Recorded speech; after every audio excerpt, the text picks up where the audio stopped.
Jésus-Christ mon Seigneur, le seul chemin vers mon Dieu.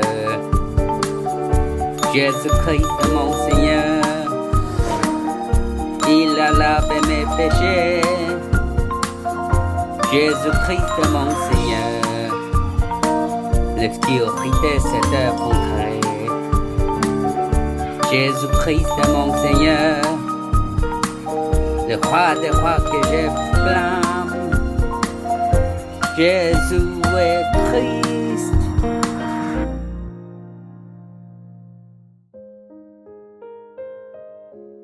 J'ai mis l'amour de Jésus-Christ dans mon cœur.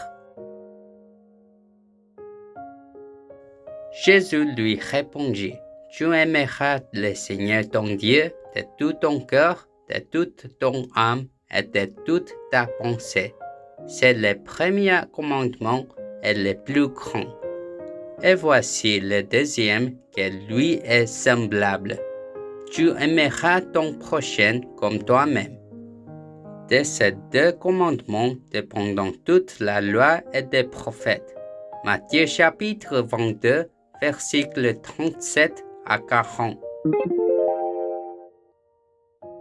Nos chers enfants en Christ, c'est bien de voir aujourd'hui. Maintenant, êtes-vous prêts à écouter à la parole de Dieu et la mettre dans votre cœur? Alors, entrons ensemble dans la parole du Dieu vivant. Aujourd'hui, nous allons voir Matthieu 22, 34 à 40. Un professeur de Torah s'est approché de Jésus et lui a posé une question. Un professeur de Torah est une personne qui enseigne la parole de Dieu. Cependant, l'enseignant qui est venu à Jésus aujourd'hui ne croyait pas que Jésus, qui est venu sur cette terre en tant que Fils de Dieu dans la chair humaine, était le Christ, la postérité de la femme de Genèse 3:15 qui écraserait complètement la tête de Satan. Au lieu de cela, il essaie Jésus et essayait de le piéger. Le professeur a dit à Jésus, « Jésus, Maître, quel est le plus grand commandement de la loi ?» En réponse à la question, Jésus dit, « Aime le Seigneur ton Dieu de tout ton cœur, de toute ton âme et de toute ta pensée. » C'est le premier et le plus grand commandement, et en tant que tel, c'est le second. Aime ton prochain comme toi-même. Ainsi, Jésus a dit d'aimer Dieu de tout votre cœur, âme, esprit et d'aimer l'homme. Alors, comment pouvons-nous aimer Dieu et l'homme de tout notre cœur, âme et pensée? Nous devons garder dans nos cœurs la vie de Jésus-Christ qui a résolu tous nos problèmes par sa mort sur la croix. Si nous enfreignons la loi du péché et de la mort qui nous a fait quitter Dieu dans Genèse 3, tu verras que Dieu n'existe pas et sans quittant des problèmes avec Genèse 3:15, le nom du Christ. Nous pouvons aimer Dieu et l'homme de tous nos cœurs, âme et pensée. Maintenant, les moyens de résoudre tous les problèmes. Invoquerons-nous ardemment le nom du Christ ensemble. Jésus est le Christ. Nous sommes enfants de Dieu. Tous les problèmes sont finis. Satan va-t'en, rempli du Saint-Esprit. Évangélisation mondiale. Jusqu'aux extrémités de la terre, nous serons témoins. Dieu, le Créateur auto-existant, a créé toutes choses au commencement pour nous qui avons été créés à l'image de Dieu. Sur cette terre dominée par Satan qui a apporté le vide, chaos et ténèbres, Dieu a ensoufflé la vie de Dieu, le souffle du Dieu vivant en nous qui croyons en Jésus-Christ, le Fils unique. Et l'Esprit de Dieu, le Saint-Esprit, est toujours avec nous et non seulement prend soin de nous, mais nous guide aussi dans le royaume de Dieu. Si le Saint-Esprit est toujours avec vous, que la lumière soit, commandez-vous comme lui.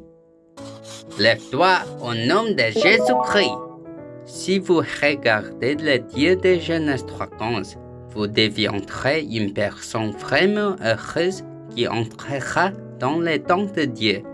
De même, le Dieu de Genèse 3:15 aime, bénit et répond à ceux qui appellent. Comme ça, le Dieu de Genèse 3:15 absolument n'est pas effrayant. Cependant, les messagers de Satan ont fait des lois pour empêcher les gens de croire au Dieu de Genèse 3:15, mais continuer à croire au Dieu mauvais. C'est ce qu'on appelle la religion. Dieu a créé ce monde avec un principe de création simple et clair. Quel est le principe de création? Du premier au 5e jour, Dieu a créé toutes choses selon son espèce pour nous qui continuerons à appeler et louer le nom de Jésus-Christ, le Fils de Dieu. De cette façon, Dieu a tout béni pour nous. Mais un jour, trompés par les mensonges de Satan dans Genèse 3, nous ne pourrions pas conquérir, régner et rien apprécier. À la fin, nous avons quitté Dieu, sommes tombés dans le péché et avons piégé par le diable, le père du mensonge, qui avait le pouvoir des morts. Et nous n'avons pas d'autre choix que d'être entraînés vers la destruction éternelle après avoir vécu une vie éphémère. Se plaignant toujours et souffrant de peur d'inquiétude à cause de l'incrédulité que Dieu n'existe pas. Pour ça, Dieu envoya le Messie Jésus-Christ, la postérité de la femme de Genèse 3:15, pour résoudre les problèmes spirituels de l'homme qui était opprimé par Satan et écrasa la tête de Satan.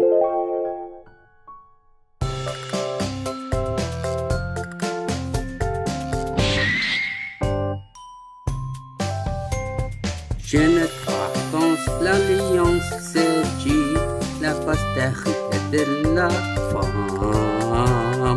Jésus-Christ complètement écrasé la tête de Satan. Yeah! Le Christ est le vrai roi qui a détruit les œuvres du diable qui tourmentaient mon âme, cœur et esprit et mon corps. Il est le vrai prêtre qui a mis fin à toutes les malédictions et à la destruction du péché par sa mort sur la croix. Le vrai prophète qui est le chemin pour rencontrer Dieu, la vérité et la vie. Donc, si vous croyez et acceptez Jésus comme votre Christ, vous devenez un enfant de Dieu, détruisez l'œuvre du diable avec l'autorité donnée par Dieu du Christ. Et vivez comme un merveilleux sommet spirituel qui rêve d'évangélisation mondiale. Donc, si vous continuez à confesser le nom du Christ qui a résolu tous les problèmes à chaque respiration, l'enfer dans votre cœur, la maison de Satan s'effondrera et le royaume de Dieu viendra. Satan, le diable, tous les morceaux de ténèbres qui disent que Dieu n'existe pas, qui ne me permettent pas de contenir les paroles de Dieu, qui me conduisent avec des pensées charnelles, me remplissent d'envie, de jalousie et de haine, m'empêchant d'aimer Dieu et l'homme. Je t'ordonne au nom du Christ de Genèse 3:15, sors de moi. Si vous faites la bataille spirituelle pour détruire les œuvres des menteurs avares païens, l'esprit de mensonge de le diable dans votre cœur, vous deviendrez un bel homme de l'évangile qui aime Dieu et l'âme. Alors, cette semaine, je vous bénis pour que vous vous libérez de la malédiction de la loi que vous liez au péché et à la mort, en invoquant le nom du Christ et en devenant des enfants de lumière qui réalisent les rêves de l'évangélisation mondiale. Dieu vivant, merci d'avoir permis à l'amour de Jésus-Christ qui surmontait la loi d'être lié par Satan, d'être planté dans mon corps à travers les messages d'aujourd'hui. Permettez-moi de mettre la vie de Christ de Genèse 3:15 dans mon cœur et de devenir la personne qui aime vous et l'âme. De tout mon cœur, mon âme et pensée. Dans la bataille spirituelle pour détruire les œuvres du diable. Permettez-moi de devenir les hommes spirituels qui réalisent les rêves de la mission de 137 diaspora. Je prie au nom de Jésus-Christ. Amen.